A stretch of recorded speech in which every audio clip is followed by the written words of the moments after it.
ناظرین کرام السلام علیکم ورحمۃ اللہ تعالی وبرکاتہ۔ امید ہے آپ بخیر ہوں گے اور آپ کی دعاؤں سے خادم بھی صحت و عافیت کے ساتھ اچھا ہے۔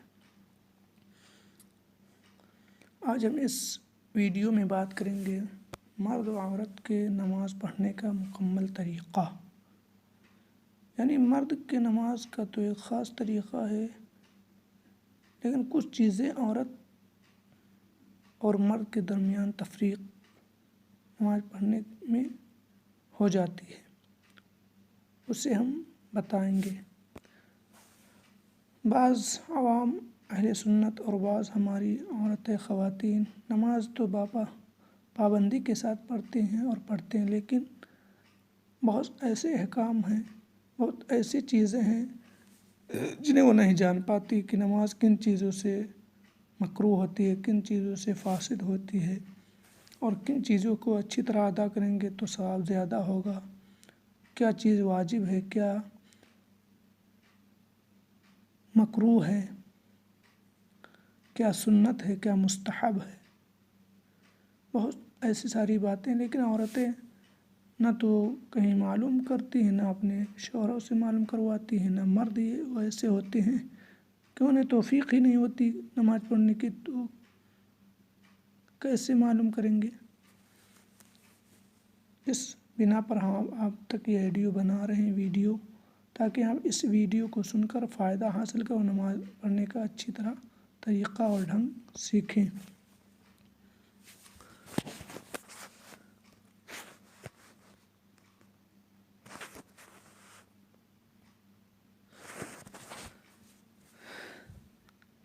ایمان و تصحیح عقائد مذہب اہل سنت و جماعت کے بعد نماز تمام فرائض میں نہایت اہم و اعظم ہے۔ قرآن مجید و احادیث نبی صلی اللہ علیہ وسلم اس کی اہمیت سے مالا مال ہے، جا بجا اس کی تاکید آئی اور اس کے تارکین پر وعید فرمائی، جیسے کہ آقا نے نماز چھوڑنے والے پر فرمایا کہ جو شخص ایک وقت کی نماز کو ترک کر دیتا ہے جان بوجھ کر، اس کا نام جہنم کے دروازے پر لکھ دیا جاتا ہے۔ ایک اور حدیث میں آقا ارشاد فرماتے جس نے نماز کو چھوڑ دیا اس کے اہل و عیال ہلاک ہو گئے۔ نبی کریم نے ایک اور حدیث ارشاد فرمایا کہ وہ شخص بدبخت ہے جو نماز نہیں پڑھتا۔ اللہ اکبر۔ یہ چند حدیث کریمہ نماز کے ترک کرنے پر ہے۔ اسی طرح قرآن میں بھی جا بجا وعید آئی ہے۔ اللہ ارشاد فرماتا ہے فویل للمصلین الذین هم عن صلاتهم ساہون، خرابی ہے، ہلاکت ہے ان نمازیوں کے لیے جو اپنے نمازوں سے غافل ہیں، جو بھولے بیٹھے۔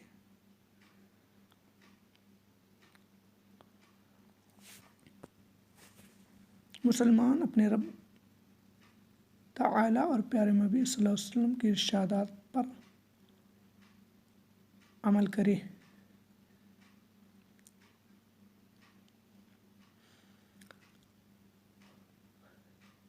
اسلام کی 5 بنیادیں ہیں۔ اس بات کی گواہی دینا محمد اللہ کے رسول ہیں اور اللہ کے سوا کوئی معبود نہیں، دوسرا نماز قائم کرنا، تیسرا زکوٰۃ دینا، روزہ رکھنا، پانچواں حج کرنا۔ یہ 5 ارکان نماز کے، لیکن ان تمام ارکانوں میں جو سب سے اہم اور افضل اور اعلیٰ ہے وہ نماز ہے۔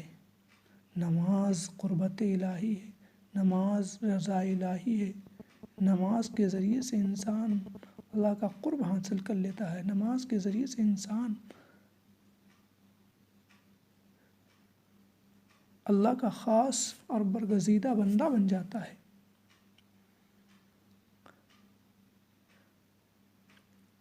نماز کے لیے بہانے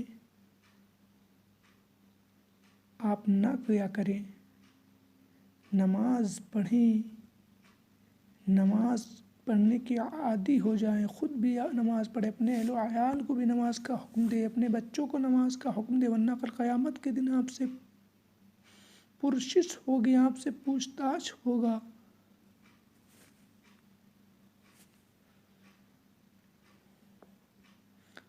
تو آئیے ہم نماز کا مکمل طریقہ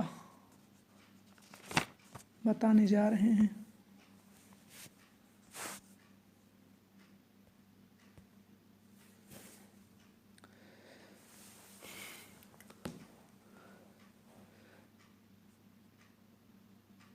نماز پڑھنے کا طریقہ یہ ہے کہ سب سے پہلے آپ وضو کریں۔ وضو کرنے کے بعد قبلہ کی طرف دونوں پاؤں کے پنجوں میں 4 انگل کا فاصلہ کر کے کھڑے ہوں۔ کتنا؟ بعض حضرات دونوں پاؤں کے درمیان 1 ہاتھ کا فاصلہ کر کے کھڑے ہوتے ہیں، یہ غلط ہے، بلکہ کتنا 4 انگل کا فاصلہ کر کے کھڑے ہوں، اور دونوں ہاتھ کان تک لے جائیں۔ دونوں ہاتھ کان تک لے جائیں کہ انگوٹھے کان کی لو سے چھو جائیں۔ بعض جلدی جلدی قیام میں کھڑے ہوں گے اور فٹ یوں چٹ یوں کرتے نیت مان لیتے، یہ غلط ہے، سنت کے خلاف ہے، بلکہ جو سنت کا طریقہ اس طریقے سے آپ نماز ادا کریں گے تو انشاءاللہ ثواب کے دارین سے مالا مال ہوں گے۔ اس حال میں کہ ہتھیلیاں قبلہ رخ ہوں، پھر نیت کر کے اللہ اکبر کہتا ہو، ہاتھ باندھ کر پھر کیا کہیں گے؟ تکبیر۔ نیت باندھ کر، نیت کیسے کریں گے؟ کوئی بھی نماز ہو، جیسے فجر کی نماز، فرض کی 2 رکعت کی نیت یوں کریں، نیت کہ میں نے 2 رکعت نماز فرض فجر کی اللہ تعالیٰ کے لیے، منہ میرا طرف کعبہ شریف کے، اور اگر امام کے پیچھے مرد پڑتا ہے تو یوں کہے، پیچھے اس امام کے منہ میرا طرف کعبہ شریف کے، اللہ اکبر کہہ کر کیا نیت باندھ لے۔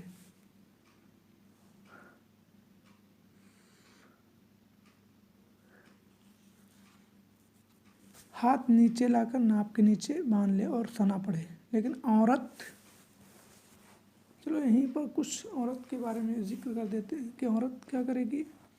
عورت دونوں ہاتھ کو کان کے لو تک نہیں لے جائے گی، بلکہ کندھوں تک، مونڈے تک ہاتھ لے جا کر سینے کے نیچے باندھ لے گی، اور مرد اپنے دونوں ہاتھ کو کان کے لو سے لے جا کر ناپ کے نیچے لا کر باندھ لے گا۔ اس کے بعد کیا کرے گا؟ ثنا پڑھے گا یا پڑھے گی۔ ثنا یہ سبحانک اللہم و بحمدک و تبارک اسمک و تعالی جدک و لا الہ غیرک، ثنا پڑھ کر پھر تعوذ و تسمیہ یعنی اعوذ باللہ من الشیطان الرجیم بسم اللہ الرحمن الرحیم پڑھے گا یا پڑھے گی۔ یہ پڑھ کر پھر سورہ فاتحہ، جسے ہم الحمد شریف بھی کہتے ہیں، پوری سورہ فاتحہ پڑھنا کیا ہے واجب، اگر ایک بھی کلمہ چھوٹ گیا تو نماز کو دوبارہ پڑھنا پڑے گا۔ الحمد پڑھے، الحمد کے بعد مکمل کرنے آمین آہستہ کہے، زور سے آمین نہیں کہتا ہے، بلکہ یہ اہل حدیثوں کا طریقہ ہے۔ ہمارا طریقہ ہے کہ آمین آہستہ کہیں۔ اس کے بعد کوئی صورت، جو بھی صورت یاد ہو، ہاں صورت میں بھی ترتیب یاد رکھیں، یوں نہیں کہ جس طرح عامہ پارہ وغیرہ میں لکھا ہے الٹا، پہلے ناس پھر پہلے ناس پھر فلق، پھر اس طرح الٹا ادھر، اس ترتیب سے پڑھی جائے گی جو قرآن میں لکھی ہے، یعنی علم ترى سے لے کر ناس تک، چاہے تو پہلے سورہ علم ترى پڑھ لے، چاہے تو سورہ قریش پڑھ لے، چاہے تو قل یا پڑھے، چاہے تو تبت یدا، چاہے تو فلق، چاہے تو نا، یہ اس طرح نہیں پڑھنا ہے، پہلے ناس پڑھیں اس کے بعد قل اللہ پڑھے، یہ الٹا ہے، اور الٹا قرآن پڑھنا حرام ہے۔ آقا نے فرمایا جو قرآن کو الٹا پڑھے گا اللہ تعالیٰ اس کے دل کو الٹا کر دے گا۔ بلکہ اس طرح پڑھنا ہے. پہلے علم ترا پڑھیں، جو بھی پہلے آیت سورہ فاتحہ کے پڑھنا ہے، یا سورہ قریش پڑھیں، یعنی اس ترتیب سے آگے کو پڑھنا، الٹا نہیں کہ پہلے فلق پڑھیں یا تبت یدا پڑھیں پھر اجازہ پڑھیں پھر قل یا بڑی ناتین، اس طرح پڑھا حرام. بلکہ قل یا پڑھیں پہلی رکعت میں تو دوسری میں سورہ فاتحہ کے کیا پڑھیں گے؟ سورہ نصر اذا جاء پڑھیں یا قل واللہ پڑھیں یا قل اعوذ برب الفلق پڑھیں یا ناس پڑھیں، اس طرح پڑھیں گے. اس ترتیب تو آپ یاد رکھیں، عورتیں اکثر اس میں غلطیاں کرتی ہیں. آہستہ کہ اس کے بعد کوئی صورت یا 3 آیتیں پڑھیں، جو بھی صورت الحمد کے بعد یاد ہو، فلق یاد ہو، ناس یاد ہو، انا اعطینہ جو بھی یاد ہو اسے پڑھے، یا ایک آیت جو چھوٹی 3 آیتوں کے برابر ہو پڑھ کر اب اللہ اکبر کہتا ہوا رکوع میں جائے اور گھٹنوں کو ہاتھ سے پکڑ لے، اس طرح کہ ہتھیلیاں گھٹنے پر ہوں، انگلیاں خوب پھیلی ہوئیں، پیٹھ بچھی ہوں، سر پیٹھ کے برابر ہوں، اونچا نیچا نہ ہو بلکہ سر اور پیٹھ برابر ہوں، اور کم سے کم 3 بار سبحان ربی العظیم پڑھے. کتنے بار؟ 3 بار پڑھنا سنت ہے، 5 اور 7 بار پڑھنا مستحب ہے. یہاں ایک بار اور دھیان رکھیں کہ جن حضرات کو سبحان ربی العظیم کہنا اچھی طرح نہ آتا ہو وہ برائے کرم سبحان ربی الکریم کہیں ان کے لیے، کیونکہ عظیم جیم سے پڑھیں گے تو اس کا معنی غلط ہو جائے گا. عظیم کا معنی بزرگ، میرا بہت بڑا بزرگ بڑا ہے، اور جیم کا معنی ہے گونگا. اللہ کے لیے بولنا گناہ ہے، سخت حرام ہے سلام. پھر 3 بار سبحان ربی العظیم کہہ کر قیام کی طرف جائیں، پھر سمیع اللہ لمن حمیدہ کہتا ہوا سیدھا کھڑا ہو جائے، اور اکیلے نماز پڑھتا ہو تو یہ بھی کہے ربنا لک الحمد. اگر تنہا پڑھتا ہے تو سبحان ربی العظیم بھی کہے گا، پھر کھڑے ہوتے ہوئے سمیع ربنا لک الحمد بھی پڑھے گا، اور سمیع اللہ لمن حمیدہ کہے، اس کے بعد یہ بھی کہے گا ربنا لک الحمد. پھر اللہ اکبر کہتا ہوا سجدے میں جائے، اس طرح کہ پہلے گھٹنے زمین پر رکھے. یہ نہیں کہ پہلے ہاتھ زمین پر رکھے پھر گھٹنے پھر پیشانی بلکہ اس ترتیب سے رکھنا. پہلے کیا رکھے گا؟ پہلے گھٹنے زمین پر رکھے، پھر ہاتھ، پھر دونوں ہاتھ کے بیچ میں ناک.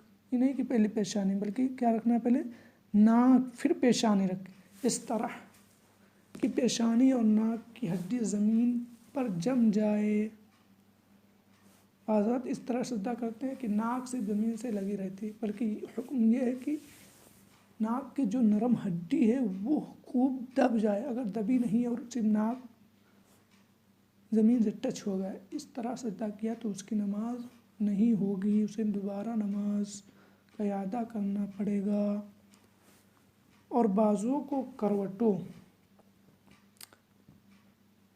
اور عورت مرد بازو کو کروٹوں اور پیٹھ کو رانوں اور رانوں کو پنڈلیوں سے جدا رکھے. اور عورت ان چیزوں میں جدا ہے، کیا کرے گی؟ وہ بعض باتیں اس میں ایسی ہیں کہ عورت اس سے جدا ہے، جیسے بازو کو کروٹوں اور پیٹ کو رانوں اور رانوں کو پنڈلیوں سے، ان چیزوں کو مرد جدا رکھے گا، لیکن انہی چیزوں کو عورت بازو کو کروٹوں سے ملا دے گی، پیٹ کو رانوں سے اور رانوں کو پنڈلیوں سے ملا دے گی.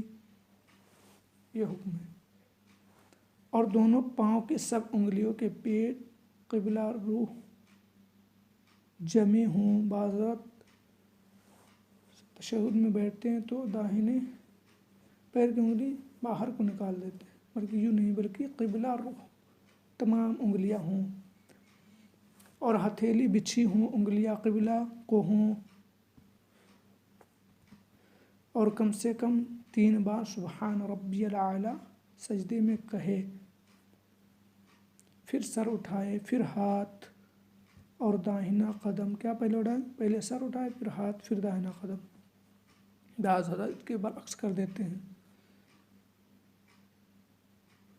کھڑے کر کے اس کی انگلیاں قبلہ رخ کرے اور بایاں قدم بچھا کر اس پر خوب سیدھا بیٹھ جائے اور ہتھیلیاں بچھا کر رانوں پر گھٹنوں کے پاس رکھے، پھر اللہ اکبر کہتا ہوا سجدے میں جائے اور پہلے کی طرح سجدہ کر کے پھر سر اٹھائے، پھر ہاتھ کو گھٹنوں پر رکھ کر پنجوں کے بل کھڑا ہو جائے۔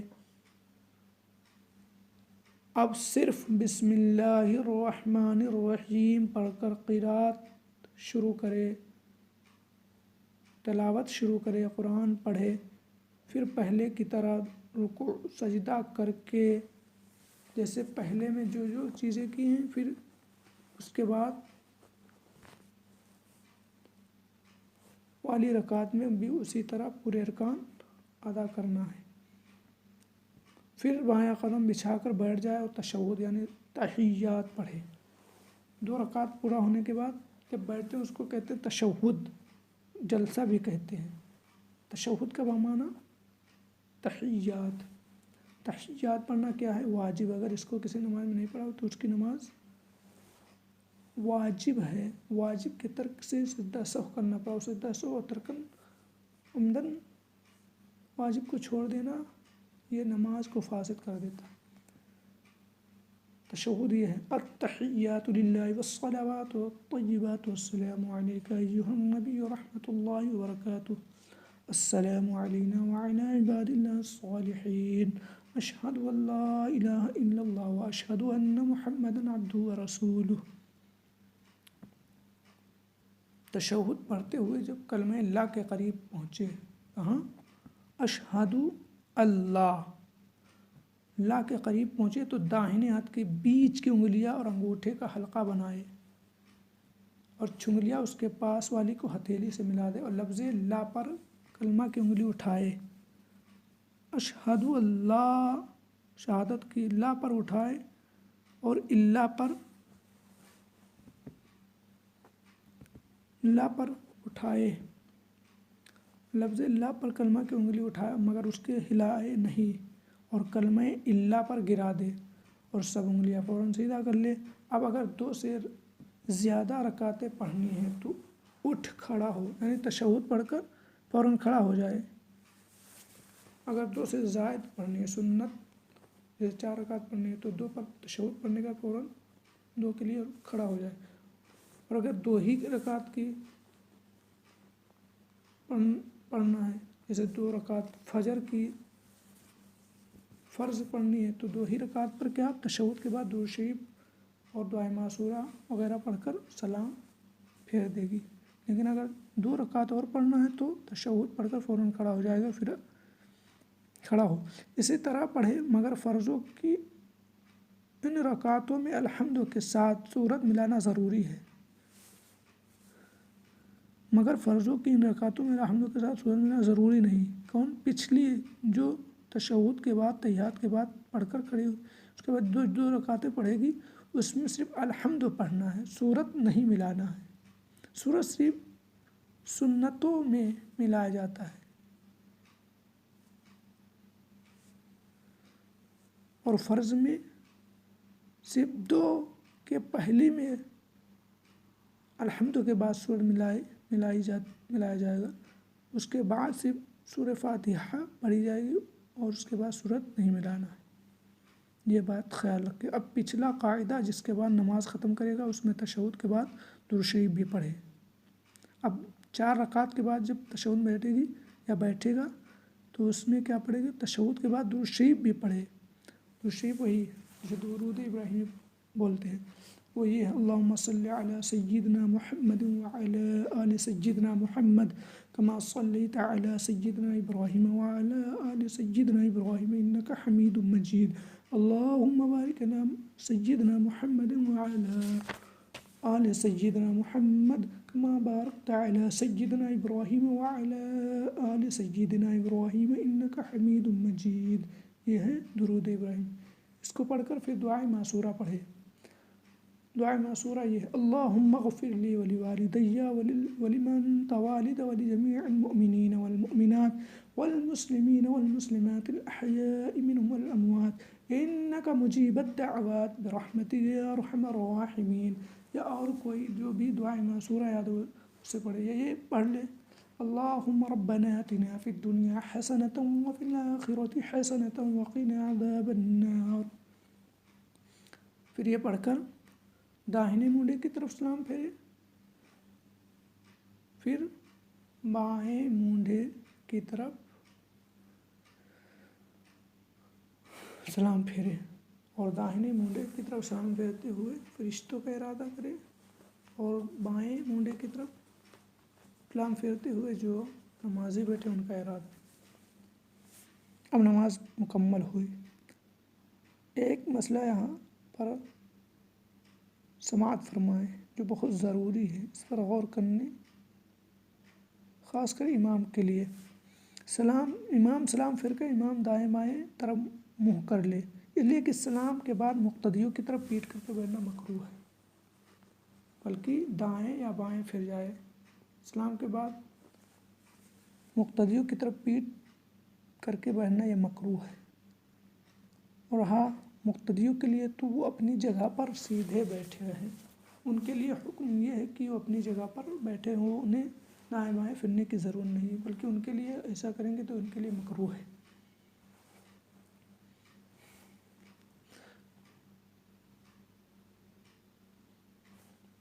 یہ نماز کا مکمل طریقہ ہے مرد اور عورت کے لیے۔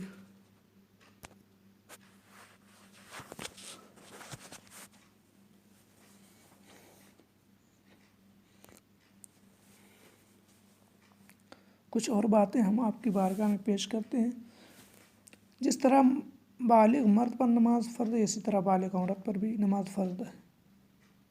ہاں کچھ عذر ہیں جس کے پیش نظر نماز معاف ہے، جیسے حیض و نفاس کی حالت میں عورت کو نماز پڑھنا حرام ہے، اور ان دنوں میں عورت کو نماز معاف ہے، لیکن ان دنوں کی روزہ کی قضا ہے، روزہ معاف نہیں ہے، قضا کرنی پڑے گی۔ اور ان دنوں میں جو نمازیں اس کی نمازیں جو قضا ہیں، ان دنوں کی نمازوں کی قضا بھی نہیں ہے بلکہ معاف ہے۔ روزے کی قضا معاف نہیں ہے بلکہ نماز کی قضا معاف ہے۔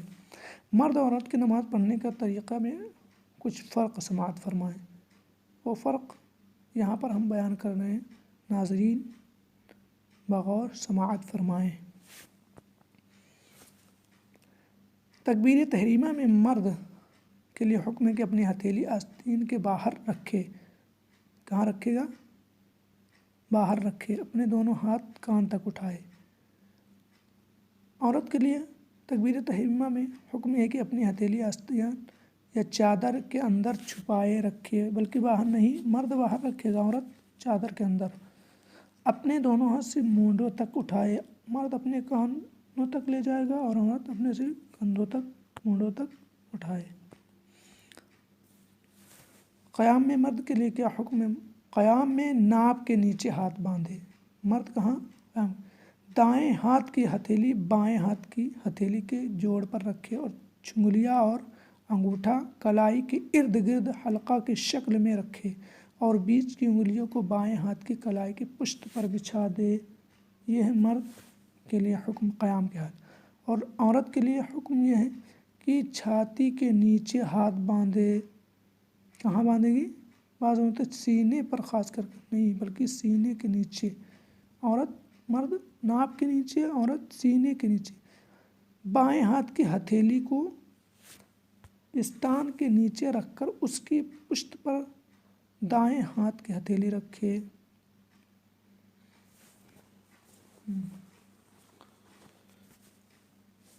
رکوع کی حالت میں مرد کے لیے کیا حکم ہے؟ رکوع میں مرد پورا جھکے، اس طرح کہ پیٹھ خوب بچھائے کہ اگر پانی کا پیالہ بھر کر پیٹھ پر رکھ دیا جائے تو ٹھہر جائے۔ یہ ہے اپنا سر پیٹھ کے برابر میں رکھے، نہ نیچا جھکائے نہ اونچا جھکائے۔ ہاتھ پر ٹیک لگائے یعنی وزن دے، گھٹنوں کو ہاتھ سے پکڑے، گھٹنوں پر ہاتھ رکھ کر انگلیاں خوب کھلی ہوئی اور کشادہ رکھے، اپنی ٹانگیں مطلق نہ جھکائے بلکہ بالکل سیدھی رکھے۔ یہ ہے رکوع میں مرد کے لیے۔ عورت کے لیے کیا حکم ہے رکوع میں؟ رکوع میں صرف اتنا عورت جھکے کہ ہاتھ گھٹنوں تک پہنچ جائے۔ مرد کے لیے حکم ہے کہ خوب اچھی طرح گھٹنوں تک ہاتھ کو پہنچا دے۔ اپنا سر پیٹھ کے برابر سے اونچا رکھے، یعنی مرد کے لیے حکم ہے کہ پیٹھ اور سر برابر رکھے، لیکن عورت پیٹھ سے سر کو اونچا رکھے گی۔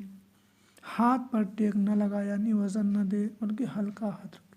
ہاتھ کو گھٹنوں پر رکھے اور گھٹنے پکڑے نہیں۔ مرد کے لیے حکم ہے کہ گھٹنے خوب اچھی طرح پکڑ لے، لیکن عورت کے حکم یہ ہے کہ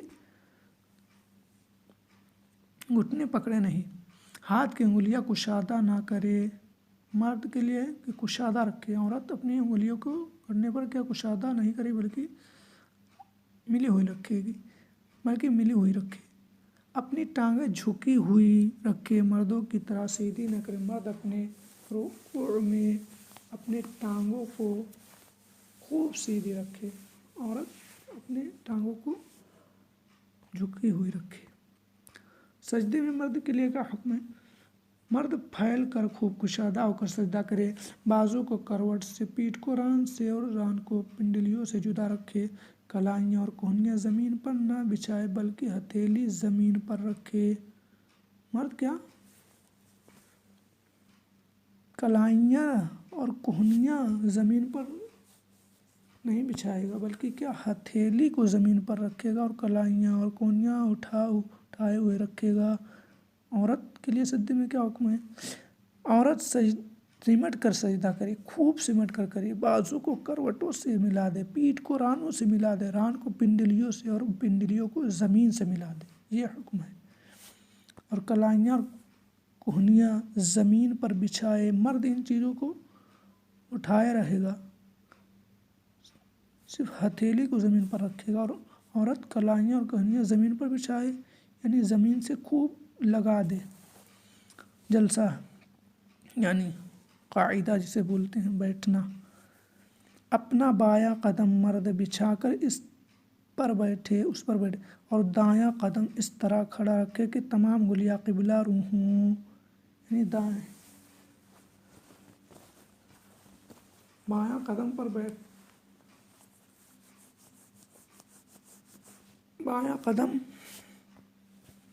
بیٹھے اور داہنا کھڑا رکھے، انگلیاں خوب کشادہ رکھے، نہ ملی ہوئی رکھے۔ عورت کے لیے کیا حکم ہے؟ دونوں پاؤں داہنے طرف نکال دے، کہاں؟ داہنے طرف نکال دے، اور بائیں سرین کے بل زمین پر بیٹھے، یعنی مرد کی طرح عورت کو بیٹھنا نہیں بلکہ اپنی دونوں پاؤں کو داہنے کی طرف نکال دے گی اور چوتڑ کے بل زمین پر بیٹھے گی۔ اپنی ہتھیلیاں ران پر رکھے اور انگلیاں ملی ہوئی رکھے۔ مرد اپنی انگلیاں ران پر خوب کشادہ رکھے گا، کھلی ہوئے، لیکن عورت اپنی انگلیوں کو ملا کر رکھے گی۔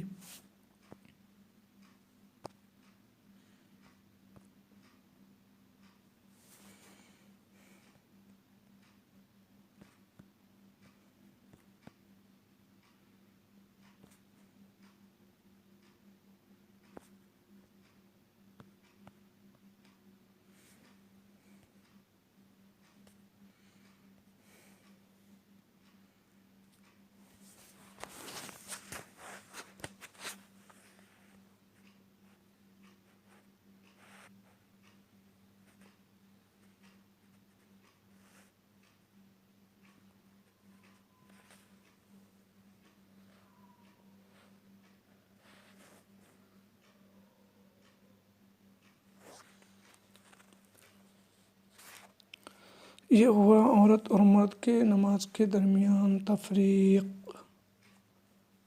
اللہ رب العزت کی بارگاہ میں دعا ہے کہ اس پر ہماری خواتین ماں بہنوں کو عمل کرنے کی توفیق اور مردوں کو اچھی طرح اس کو سیکھ کر اچھی طرح نماز پڑھنے کی توفیق عطا فرمائے۔ وما علینا السلام علیکم۔